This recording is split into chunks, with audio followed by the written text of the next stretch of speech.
Olá você, telespectadora, olá você, telespectador da TV Cultura Litoral. A partir de agora você acompanha a edição desta segunda-feira, 17 de janeiro, do Opinião 2.0. Vai comentar, analisar as notícias com você o empresário André Orsini, que é do time de comentaristas do Opinião 2.0, da TV Cultura Litoral.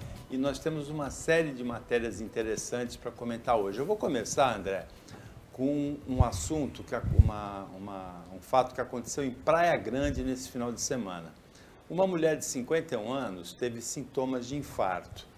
Ela chamou, a família dela chamou o Serviço de Atendimento Médico de Urgência. SAMU tem urgência no nome. De 7 a 8 horas da noite, ela não conseguiu fazer o contato, não conseguiu ter retorno do SAMU. O marido dela levou a mulher de bicicleta até o Hospital Irmã Dulce. Ele demorou entre 15 e 20 minutos, que poderiam custar a vida dela, né, na bicicleta até chegar ao hospital. No hospital ela foi prontamente atendida, monitorada, recebeu a prescrição de tratamento e está sendo acompanhada, a pressão baixou.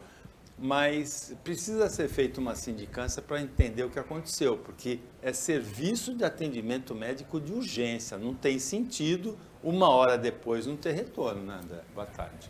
Boa tarde, Paulo. Boa tarde a todos que nos acompanham aqui na Opinião. Então, Paulo, já foi aberta uma sindicância pela Prefeitura de Praia Grande, né, para poder acompanhar o que houve aí com essa senhora que aguardou o atendimento, e o marido, na sensação de desespero, colocou no seu transporte, que era a bicicleta, e levou até o Hospital Irmã Dulce, onde ela foi, ele mesmo reconheceu, prontamente atendida, medicada, a pressão baixou, foi indicado um tratamento pelo posto de saúde, um acompanhamento disso, né, mas falhou, o atendimento do SAMU falhou, a regulação do SAMU das ambulâncias é feita através de uma central em Itanhaém, né, tem que levantar qual é essa falha e o que está acontecendo, se é falta de equipamento, se é falta de transporte, o que aconteceu, se foi uma falha no atendimento. O que não pode é uma pessoa com princípios aí de infarto não ter o atendimento adequado, o mínimo básico, que é o transporte até uma unidade de saúde. É uma falha grave, tem que ser apurado, tem que ser acompanhado.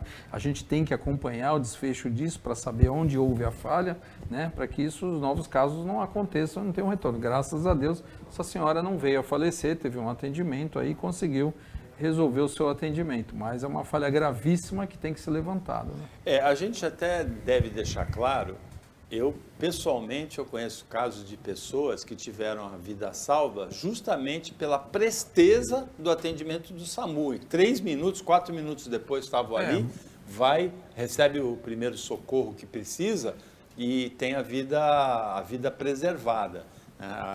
Não aconteceu isso nesse caso, mas o SAMU tem esse crédito, né? Por Sim. Isso que é importante. A família até relatou que foi atendida de uma unidade do SAMU em Cubatão, que não poderia atender em Praia Grande, e lógico, só o tempo da viagem não justificaria, né? Exatamente. O SAMU, ele tem um atendimento, a gente reconhece sempre, um atendimento muito prestativo, muitos salvamentos ocorrem, as pessoas acabam tendo êxito exatamente pela presteza do atendimento. Isso é uma falha, né, Paulo? Só que assim, quando a gente fala em uma única falha em milhões de atendimentos bem feitos, mas é uma falha de um atendimento de uma vida humana, né?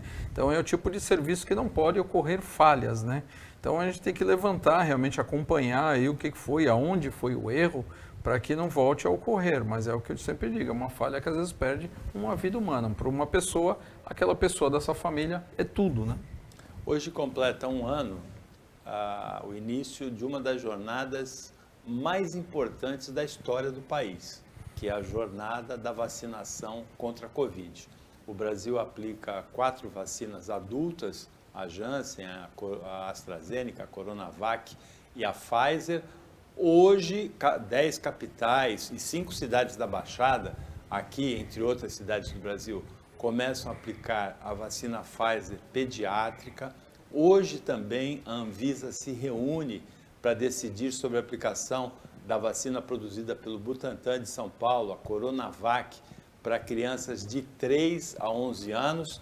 E nesse percurso, a gente chegou a ter 82 mil mortes em março do ano passado, e se reduziu com 1,2% da população vacinado. Hoje, Aliás, em novembro, antes do apagão, foram 6 mil mortes, uma redução de mais de 90%, com quase 70% da população vacinados. Então, a relação entre a queda das hospitalizações e a queda do número de mortes e o avanço da vacinação é muito clara, né, André? Isso é inquestionável, né, Paulo? Eu acho que o grande efeito hoje de estarmos onde estamos, estarmos enfrentando essa nova variante Ômicron com certa até tranquilidade, é a razão da vacinação. A vacinação é que ela fez toda a diferença. Você vê que os casos mais graves de hospitalização são, na grande maioria, por pessoas que optaram pela não vacinação. Então, realmente está comprovado, a ciência mostrou. E a vacina, Paulo, a gente tem que levar, antes do caso do Covid, que a gente sempre tomou vacina, seja para febre amarela, seja para outro tipo de doença, a gente sempre foi vacinado, nunca questionou e sempre soubemos da eficácia da vacina. Então, hoje, completando um ano, a gente tem aí 75% da população brasileira vacinada com primeira dose, quase 68% com a complementação da segunda dose, quase 16% com a dose de reforço, e isso é importante para que a gente consiga aí controlar essa doença que vem se arrastando e com várias variantes. É importante que ela não deixa de pegar a doença, a gente não deixa de contrair, mas a gente tem os efeitos aí neutralizados pelo efeito da vacina. Então é importante que a gente todos tenham consciência que é importante também que não continue tendo os cuidados, não baixe a guarda, né, Paulo, que é o uso do máscara, distanciamento social, a higienização das mãos, isso a gente sempre vem pedindo, para que as pessoas continuem tomando cuidado. A Baixada Santista registrou na última semana 3.700 casos e mais 20 mortes, são quase 4 mil mortes na Baixada nessa pandemia. Então, embora a vacinação tenha avançado e reduzido o número de internações e de mortes, todo o cuidado continua sendo necessário. Agora, André, o presidente Jair Bolsonaro se mostrou extremamente irritado com a aprovação pela Anvisa da vacina pediátrica, vacina para crianças entre 5 e 11 anos. Eu conheço casos de crianças entre 5 e 11 anos infectadas, não conheço pessoalmente nenhuma que morreu, mas mais de 300 casos de morte de crianças foram registrados no Brasil. Eu dei um palpite, quando aconteceu essa irritação do Bolsonaro, que era principalmente pela vacina, pela possibilidade aberta da Anvisa, no futuro, aprovar a Coronavac, que é do arqui-inimigo escolhido pelo Bolsonaro, o governador de São Paulo, que ele diz que usa calça apertada, né, o João Dória. E hoje é a reunião da Anvisa para decidir sobre a Coronavac pediátrica, que vem muito bem avaliada nos testes internacionais. O presidente pode ter outro piti, André? Olha, Paulo, o presidente já teve outras tinha colocações. Que ter tido de piti, ele já teve, até no início da vacinação, ele foi contra. Então, quer dizer, ele já colocou, e ele também não tem o menor problema de mudar a sua postura e mudar a sua fala, como ele já fez de outras vezes, né? Então, eu acredito que hoje, sendo aprovado a Coronavac aí, nos adolescentes, ele não vai ter o menor problema de ir para a televisão e falar que o que está salvando vidas são a aplicação da vacina. Logicamente que há, infelizmente, né, Paulo, essa guerra política aí de ficar dizendo quem é o dono da vacina. O dono da vacina é a ciência.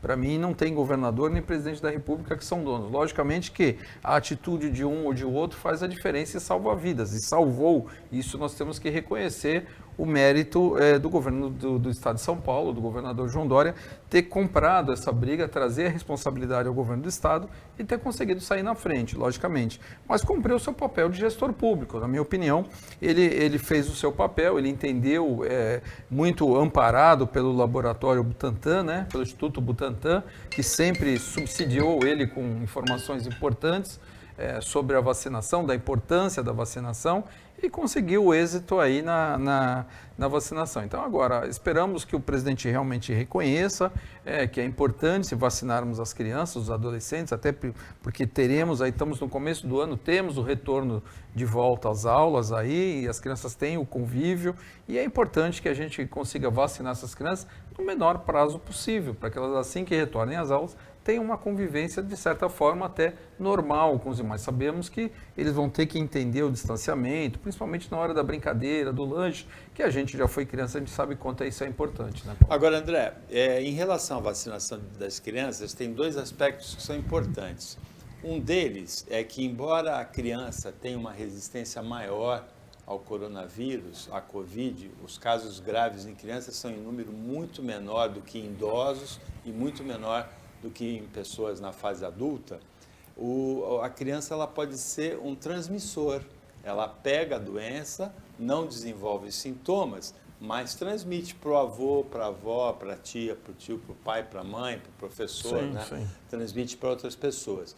Um segundo aspecto é que, apesar da campanha anti-vacina, que não é só do presidente Jair Bolsonaro, ele faz parte, mas tem muitas outras pessoas que questionam as vacinas, e principalmente as pediátricas. Apesar de tudo que se leu contra as vacinas, o Instituto Datafolha publicou nesse final de semana uma pesquisa que mostra que 79% dos brasileiros, ou seja, 8 de cada 10, apoiam a aplicação da vacina contra a Covid em crianças. É importante, né, Paulo, a gente ter esses números, é importante que a população tenha consciência e é muito importante que a sociedade não questione a aplicação da vacina, porque a gente sabe da eficácia, a gente tem visto os números, tem mostrado que os índices caíram, a gente tem visto países que estão sofrendo, onde as pessoas têm uma resistência à vacinação, né? Muitos países europeus, as pessoas não gostam de tomar vacina, não têm o hábito da vacinação e estão sofrendo mais do que nós estamos sofrendo no Brasil. Então é importante que as pessoas tenham essa consciência que as crianças também precisam ser vacinadas, que as crianças estão aí, elas têm o convívio com os avós, com os professores, com os tios, né? Com toda a sociedade como um todo, embora a criança tenha uma reação mais forte a contração do coronavírus, mas ela tem também a transmissão com maior facilidade, porque às vezes ela vem, toma água no mesmo copo, ela dá um beijo, dá um abraço, então é importante. Eu acho que o controle sobre a população tem que ser feito como um todo, não pode ser parcial, e é importante que a criança entre nesse todo, sim, porque ele é um grande transmissor da doença, seja para que for, seja para familiares ou seja para aqueles que às vezes cuidam, dão educação, que fazem um atendimento, às vezes aquelas acompanhantes, né, que a gente tem dentro de casa para ajudar a esposa no dia a dia. Então, quer dizer, a criança tem todo esse contágio aí, tem toda essa vida aí com outras pessoas que ela transmite, né, a doença. Tem uma data histórica de uma pessoa que, por mais longe que esteja da gente no tempo, tem uma influência grande sobre o que a gente viveu nesses 2 anos, que é o ex-presidente da República, Rodrigues Alves. Ele morreu no 16 de janeiro, no ano de 1919, faz 103 anos. Ele foi primeiro presidente da província de São Paulo, no Império. Depois governador de São Paulo, presidente do estado de São Paulo, depois da República. Ele foi 2 vezes eleito presidente da República, mas só exerceu um mandato. Morreu antes de começar o segundo, em 1919. Em janeiro, né, a posse naquela época era em março, ele se elegeu em 18. Mas por que o Rodrigues Alves tem muito a ver com o que a gente vive hoje? Porque em 1899, ele doou ao Médico Vital Brasil uma fazenda dentro da cidade de São Paulo. Imagina uma fazenda dentro de São Paulo, ali perto do Rio Pinheiros, né? Que é onde hoje ele doou ao Vital Brasil, que era um imunologista, que aliás merecia um prêmio Nobel. Ele revolucionou o conceito de imunologia e de tecnologia de confecção de vacinas no mundo. Ele doou a fazenda para que fosse montado o Instituto Butantan. Sim, ali na Avenida Vital Brasil, né? É um ponto estratégico hoje, a cidade de São Paulo cresceu no entorno, na época, uma fazenda. Você imagina uma fazenda dentro de São Paulo. São Paulo tinha algumas grandes fazendas, né? Você pega alguns bairros de São Paulo... Inclusive onde é a Avenida Paulista, né? Onde é a Avenida Paulista, ainda peguei alguns casarões ainda ali, lembro, há 40, 45 anos atrás, ainda tinham alguns casarões na Avenida Paulista. Então você pegava antigamente, mas você vê que o Instituto Butantan ele se modernizou, né? Ele trabalhou com muita eficácia aí no combate das vacinas, na produção das vacinas, e hoje se torna uma grande referência mundial, né? Eu acho que com o combate ao Covid, e o Brasil, Paulo, a gente tem que reconhecer, né? O sistema de imunização de vacinas é reconhecido no mundo. O Sistema Único de Saúde, o SUS brasileiro, também é reconhecido como um sistema de saúde bem efetuado no mundo. Então, eu acho que a gente tem que pegar tudo isso que o Brasil tem de bom, pôr numa somatória, cuidar da população, fazer a imunização correta da população, criar a carteira de acompanhamento das vacinas, que é muito importante daqui para frente. Eu particularmente acredito que a gente entrou numa era dessas contaminações por vírus e isso não deve acabar tão rápido. Algumas pessoas dizem que essa variante Omicron é a última, eu não acredito. Eu acredito que outras virão pela frente, que a gente vai ter que ter o hábito de que tomar a vacina, manter os cuidados de contaminação, quando tiver resfriado usar a máscara, transporte público é muito importante que tenhamos os cuidados, fazer os cuidados diários de higienização. Então eu acredito que a gente entrou numa era agora que a gente vai ter muito tempo aí de cuidados acima daqueles que a gente tinha até 2 anos atrás. O Opinião 2.0 volta depois do intervalo, e o intervalo é rápido.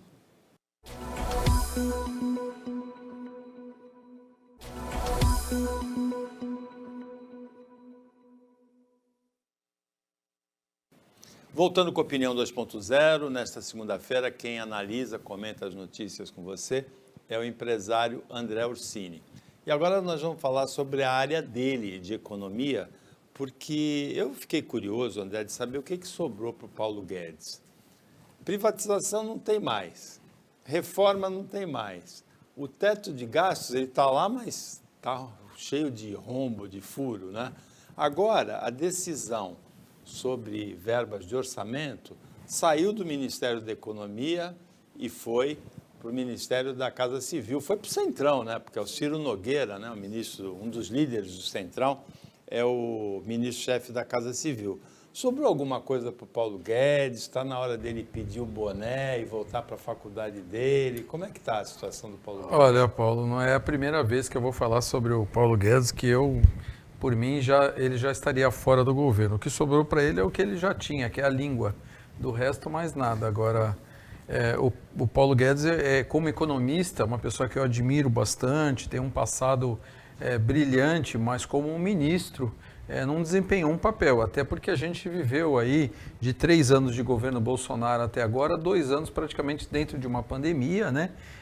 Que o ministro da Economia deveria ter uma atuação mais importante, mais assim, fundamental, principalmente para poder sustentar o emprego, gerar de alguma forma auxílio aos pequenos micros empresários, que correspondem por 65% da contratação da mão de obra economicamente ativa no Brasil, e a gente sabe que aquilo que foi feito através de um Pronamp beneficiou aqueles que praticamente estavam numa situação um pouco mais favorável, mas aqueles que estavam no dia a dia e na luta acabaram não conseguindo sustentar.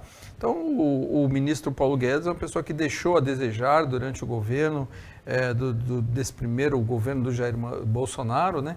Mas assim, eu vejo que ele vem perdendo espaço, vem enfraquecendo, vem aos poucos tirando a sua funcionalidade e a sua importância dentro do governo.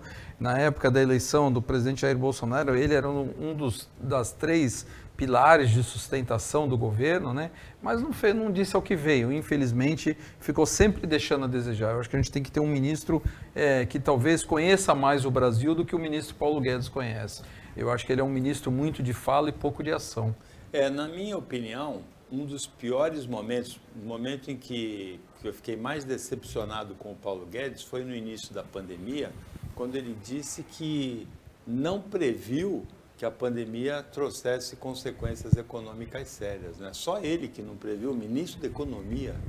Teve outras falas dele, Paulo, que no meu ponto de vista foram infelizes e que foram responsáveis talvez até pela inflação que nós temos hoje. Aquela fala que ele falou, que chega de mandar empregada doméstica para a Disney, temos que elevar o câmbio, colocar um dólar mais alto. Hoje você tem um combustível que é totalmente atrelado ao câmbio, né? O petróleo é uma commodity controlada pelas bolsas de valores do mundo, só que a gente tem que colocar acima do preço do barril do petróleo, nós temos que calcular o câmbio, né? Quando a gente traduz isso para o real, multiplica de dólar para real, a gente vê o preço que está o combustível hoje. E isso tem gerado aí uma inflação na casa de 12%, 13%, até 15% em relação ao custo dólar no Brasil. Então eu acho que ele é um dos grandes responsáveis, sim, por essa inflação alta que nós temos hoje dentro do governo Bolsonaro e praticamente não fez nada para reverter isso. A gente tem visto poucas ações, pouco dinamismo e principalmente assim, o que eu mais tenho sentido é que os empresários acabaram não acreditando mais no Paulo Guedes. E isso é muito triste porque acaba perdendo o crédito como ministro. A inflação, na verdade, não é um problema só brasileiro. Na semana passada foi divulgada a inflação anual dos Estados Unidos e foi, para eles, um estratosférico nível de 7%. A do Brasil ultrapassou um pouco 10%. Agora, a brasileira é uma das mais altas do mundo. Tem uma diferença. Os Estados Unidos tiveram 7%, nós tivemos 10%. E o Paulo Guedes, ele tem uma coleção de falas infelizes, né? Uma delas, aquela do filho do zelador estudar com bolsa do ProUni, né?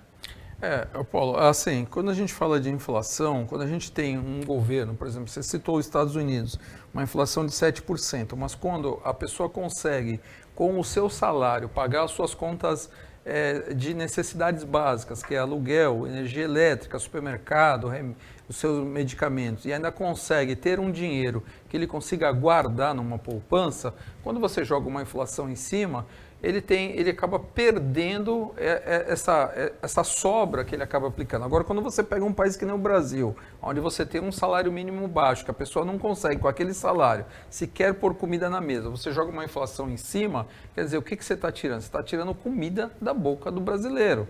Então, quando você compara o problema de inflação ocasionado no mundo, foi em razão do Covid? Foi uma falta de abastecimento de mercadorias que aconteceu no mundo. Começou por automóveis, por peças de componentes eletrônicos, e aí veio se arrastando, né? Aquela famosa lei da oferta e da procura, onde na retomada aí da pandemia acabou tendo uma procura muito grande por compra de utensílios da indústria, e aí gerou uma inflação.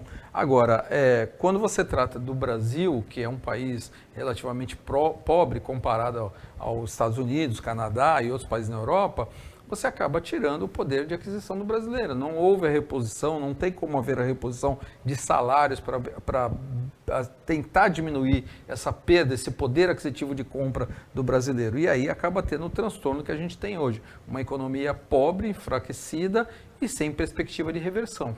Isso aí tem consequências eleitorais muito profundas, né? Nós temos eleições esse ano para presidência da República, governos estaduais, Senado, Câmara, Assembleias Legislativas, né? Deputado federal e deputado estadual.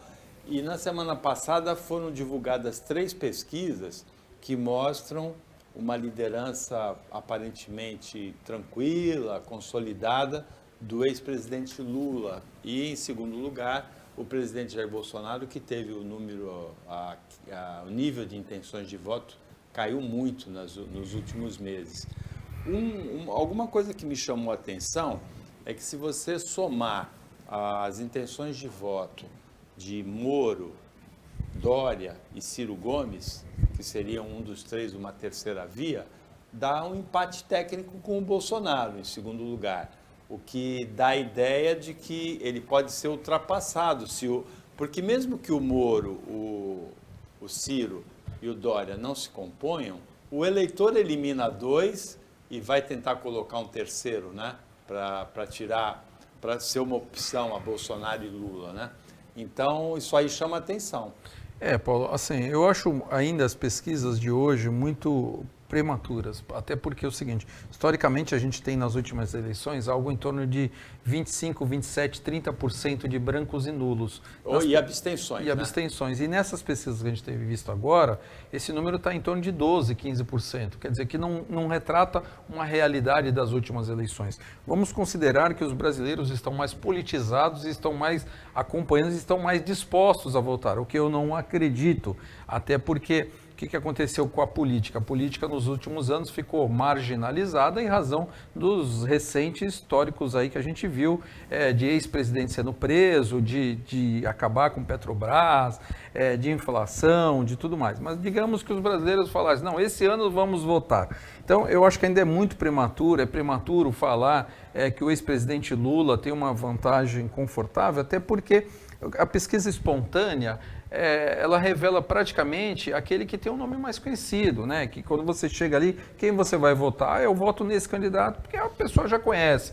Quando você torna isso aí uma estrutura de eleição, quando o próprio oponente começa a colocar na mídia o passado daquele que fez aquilo A, B ou C casos, quer dizer, isso começa a ser... E a própria data da eleição, quando vai se aproximando da data da eleição, a própria pessoa começa a fazer uma reflexão sobre isso. Eu quero ter isso de volta, o que eu quero para o meu futuro? E é importante que cada vez mais o brasileiro comece a fazer esse apanhado aí, comece a olhar, mesmo que aquele candidato ele não tenha um passado político, mas que ele tenha uma trajetória de vida que mostre as suas condutas, a sua postura. Então é importante que seja feito todo esse apanhado e parar de acreditar em candidatos que vai dizer o seguinte, olha, eu vou fazer um milagre. Não existe um milagre. A gente sabe que o presidente da República não governa sozinho, o presidente da República precisa de apoio, então é muito importante que o presidente da República saiba fazer diálogo. Eu acho que a base do avanço da humanidade foi construída no diálogo. Então é importante que a gente analise esses candidatos com calma, que a gente não trate uma eleição com brincadeira, falar, vou votar nesse que está na frente porque a pesquisa fala e eu vou... o brasileiro tem muito a dizer assim, ganhei a eleição. Ele não ganhou nada, ele simplesmente votou num candidato que vai tomar conta do país onde ele mora pelos próximos anos. Então é importante que seja feita uma análise muito séria disso aí, sente com a família, discute, veja a opinião dos filhos, veja a opinião dos familiares, dos vizinhos e reflita sobre isso. É importante, essa eleição vai ser uma eleição muito importante, não só da representatividade federal como estadual, como também dos representantes parlamentares, né? Dos deputados federais, dos deputados estaduais. É importante que a gente tenha um maior número de representantes da nossa região. A Baixada, do meu ponto de vista, está muito pouco representada na Câmara Federal e na Assembleia Legislativa. A gente precisa ter mais representatividade. Então é importante que o brasileiro faça toda essa análise aí, pense com carinho e reflita aquilo que ele quer para o seu futuro, né? Agora, André, tem uma frase clássica que é de um assessor do ex-presidente dos Estados Unidos, Bill Clinton, que perguntam a ele o que define a intenção de voto do eleitor. Ele fala assim, é a economia, estúpido, ele responde assim, não é?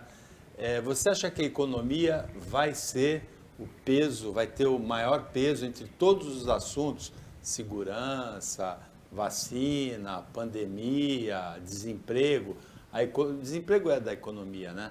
A economia vai ter o maior peso específico na decisão do eleitor em 2022? Sim, Paulo, eu sempre falo o seguinte, o fato de você estar atravessando uma situação crítica, uma economia enfraquecida, uma inflação alta, ou seja lá o que vem pela frente, se você tiver perspectiva de dias futuros melhores, você acaba tendo aquela sensação de que você está no caminho certo, e isso vai acabar e você vai conseguir sair. A economia vai ser o maior peso nessa campanha, nessa disputa eleitoral. Aquele que apresentar uma conquista à população de dizer, olha, eu vou gerar empregos dessa forma, eu vou fazer o Brasil crescer deste momento. Eu acho que o Brasil vive um momento econômico muito importante perante o mundo, até porque o mundo vem numa história recente aí, de 2 anos atrás, da instauração do Covid, porque sempre falo, 3 fatores mudam a história da humanidade, guerra, revolução e pandemia. E o mundo viu que na hora que precisou tirar mercadorias da China, a China não permitiu. Então as grandes indústrias no mundo, as indústrias alemãs, indústrias francesas, elas perceberam que elas precisam ter unidade na China, sim, mas elas precisam ter uma unidade em outro lugar do mundo. E o Brasil é um país que pode receber esse tipo de indústria, voltar a ser um país industrialmente bem sucedido, que a gente vem perdendo a indústria de produção no Brasil há mais de 20 anos. Então, o Brasil vive um momento que eu acho que aquele candidato que conseguir apresentar perspectivas de futuro, falar, olha, eu vou trazer de volta a industrialização para o Brasil, eu vou trazer de volta o emprego qualificado, eu vou trazer de volta e mostrar como ele fará isso. através de um pacote de incentivos econômicos, da vinda de novas indústrias que ainda não estão no Brasil, um incentivo daquelas que estão para que contratem mais brasileiros para o mercado de trabalho. Eu acho que a economia vai ser a grande mola propulsora do candidato, aquele que conseguir mostrar à população como ele vai tirar o Brasil da situação que ela está hoje. Bom, atenção você, motorista daqui da Baixada Santista, que pretende ir para São Paulo hoje. Voltou o rodízio de carros em São Paulo. Então, hoje, automóveis de placa finais 1 e 2 não circularam entre 7 e 10 da manhã no Centro Expandido de São Paulo e não circulam também das 5 às 8 da noite, né? Das 5 da tarde às 8 da noite. Opinião 2.0 volta depois do intervalo rapidinho.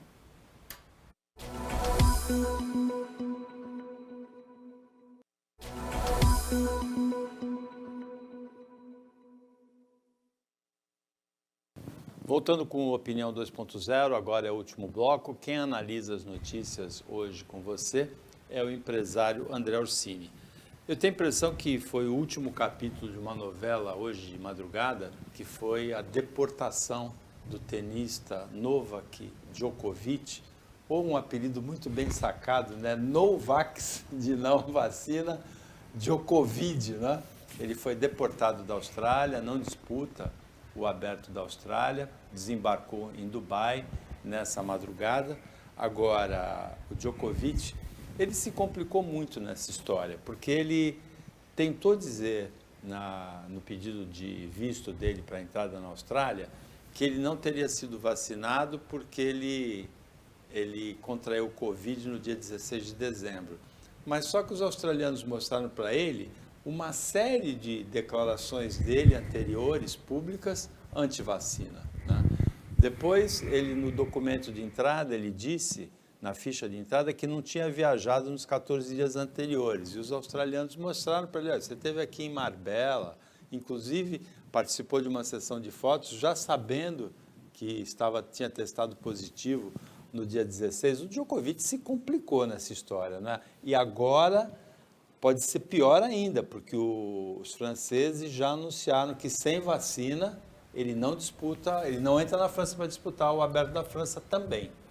Olha, Paulo, eu acho que essa postura do governo australiano tem muito a ver hoje com o que está acontecendo com o ministro Boris Johnson. Ele também fez as festinhas, mentiu com relação tal.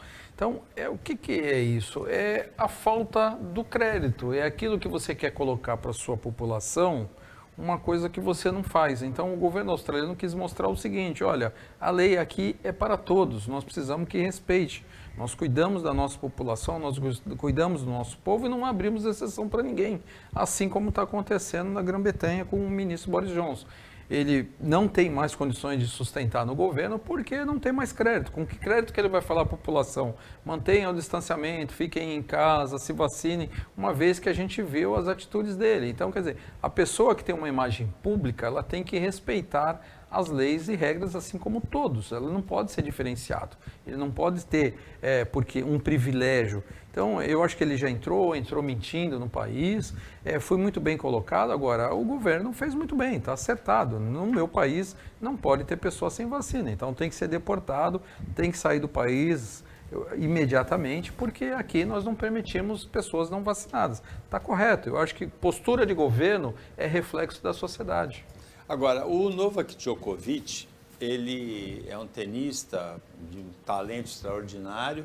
Ele depende de uma vitória para se tornar o principal tenista da história em conquistas de Grand Slam, que são os 4 grandes torneios de tênis do mundo: Austrália, França, Inglaterra, né, Wimbledon e Estados Unidos. E ficou estranho, ele vem colecionando algumas atitudes estranhas, né? Ele promoveu na pandemia um torneio em junho do ano passado, do qual uma porção de pessoas, inclusive ele, saiu contaminado quando os torneios estavam proibidos. Ele abandonou, ele queria o Golden Slam, né? Ele queria ganhar os 4 torneios e mais a medalha de ouro no passado. Eliminado, ele abandonou a semifinal de duplas, que era pelo país dele, a Sérvia. Ele tinha uma companheira, né? Ele tem colecionado atitudes estranhas, esse Novak Djokovic. e culminou aí que ele responsabilizou o assessor dele, né, pelo preenchimento do errado da ficha, né? O que é pior, né, Paulo? Assume, né? Assume, acho que tem que assumir, toda pessoa tem que assumir os seus erros e as suas consequências, né? Esse negócio de colocar no assessor já é uma coisa que não é mais aceito, a gente já sabe como isso funciona e até fica ruim, né? Mas eu sempre digo, aquele que ganha dinheiro mostrando a sua imagem, mostrando o seu esporte, ou mostrando a sua imagem, às vezes um ator, um artista, mostrando, ele tem que ser um exemplo, porque é um formador de opinião, né? E ele vem colecionando atitudes que vão acabar refletindo em ações de patrocínio, em ações de convite para participar de grandes torneios. Então, quer dizer, a carreira dele eu acho que não está sendo bem planejada ou ele não está sendo bem orientado, porque ele é um tenista entre os 3 primeiros do mundo que precisa ter aí o seu ativo principal, é a sua imagem, é o seu jogo, é o esporte, mas tudo é um contexto só, né? Porque bons jogadores de tênis, bons esportistas existem que não têm patrocínio e não conseguem chegar aonde os grandes chegam porque tem esses milhões e milhões de dólares de patrocínio por trás. Então, todas as empresas hoje, principalmente hoje, estão trabalhando com ESG, que é certificamente ambiental correto. Então, quer dizer, todo e qualquer indivíduo que saia da conduta ética dentro dos princípios da normalidade acaba sofrendo uma consequência. E ele vai ter uma consequência agora, você pode observar nos próximos meses que ele vai ter algumas perdas de patrocínio, ele vai ter algumas perdas aí de apoios, porque ele está tomando algumas consequências aí de que não são corretas para a carreira dele. O Djokovic é bom a gente registrar que é um jogador bem-humorado, né, que lida bem com o esporte, com a brincadeira, e que tem um instituto que leva o nome dele, uma fundação, que tem ações humanitárias de relevo, não só na Sérvia, o país natal dele, como em outros países também. Então é uma pena que ele tenha enveredado por essas atitudes aí, que ele tem colecionado, atitudes estranhas nos últimos anos. André, a Sabesp anunciou a construção de mais 5 reservatórios de água na Baixada Santista, Bertioga, Santos, Itanhaém, Guarujá e Peruíbe. Paulo, um investimento precisa, grande. Né? Precisa esse investimento, não só aí em reservatórios, mas também em distribuição. Comentávamos aqui com relação ao desenvolvimento imobiliário de algumas cidades, né? Onde em 2 casas acaba se tornando um prédio com 60, 40 apartamentos. Então, a distribuição também precisa ser feita, os investimentos são altos para isso. Só que a gente trabalha com um número de unidades habitacionais onde tem que ser proporcional, não só o reservatório, como também a distribuição. Então é importante que a Sabesp faça esses investimentos, principalmente no controle do saneamento básico também, para que a gente tenha boa balneabilidade das praias, do tratamento do esgoto, né? Porque tudo isso é o resultado das cidades da Baixada Santista, as praias bem limpas e bem cuidadas, porque reflete no turismo da nossa região. Então, assim, é importante que façam os investimentos, que a gente tenha esses investimentos o mais rápido possível, porque a gente ainda tem visto aí alguns casos de falta de águas em algumas cidades. Muitas ocasionadas por falta de reservatório, muitas ocasionadas por falta de uma melhor distribuição da água. Agora, esse problema da verticalização, ele traz realmente a necessidade de um novo investimento na rede de distribuição, o que, como você falou, né, um ramal, uma tubulação que ia abastecer 10, 12 casas numa rua há 30 anos atrás, vai abastecer 5, 6 prédios com 600 apartamentos, né? Multiplicou por 50 o número de famílias, o número de habitantes nessa rua. E tem uma questão importante aí, que é um dimensionamento difícil, porque você tem uma projeção de consumo de água durante o ano e você tem um sistema para abastecer aquele consumo. Você até pode ter uma folga, mas nunca você vai ter um sistema tão grande que possa abastecer normalmente o pico de consumo que acontece em ocasiões concentradas na temporada de verão, principalmente na última semana do ano, na passagem do ano, e depois no carnaval, né? Sim, mas você tem ali o recebimento da conta mensal de todas as unidades.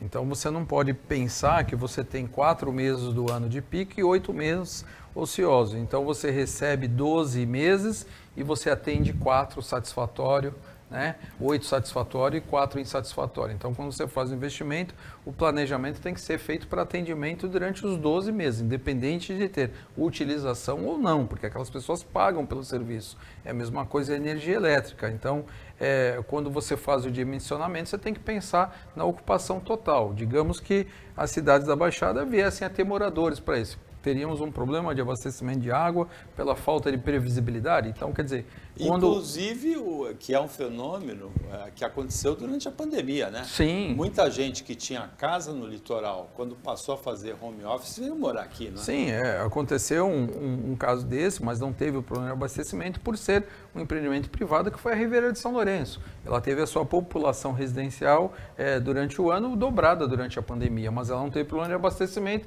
Por quê? Porque é um empreendimento particular que ele tem todo esse planejamento, né? Agora, a gente tem que pensar, que, veja bem, 15, 20 ou 25% da ocupação dessas unidades durante o ano, e cada vez mais com o trabalho de home office que veio, deu uma certa flexibilidade agora, mas está retornando muito forte, as empresas estão definitivamente colocando alguma parte da sua força de trabalho por home office, essas pessoas optarem em morar nos municípios de praia, né? Porque a gente está aqui a 57 quilômetros da capital, então é muito fácil retornar. Então é importante que todo esse planejamento seja visto com os reservatórios, mas também com o abastecimento, com a coleta de esgoto, com a limpeza de vias públicas. A gente tem que pensar na cidade numa ocupação total. Eu sempre digo que Miami era um grande exemplo disso, né, Paulo? Miami era um estado, o estado da Flórida ali, tinha a cidade de Miami, que ela tinha uma ocupação durante o verão, ela tinha uma ocupação.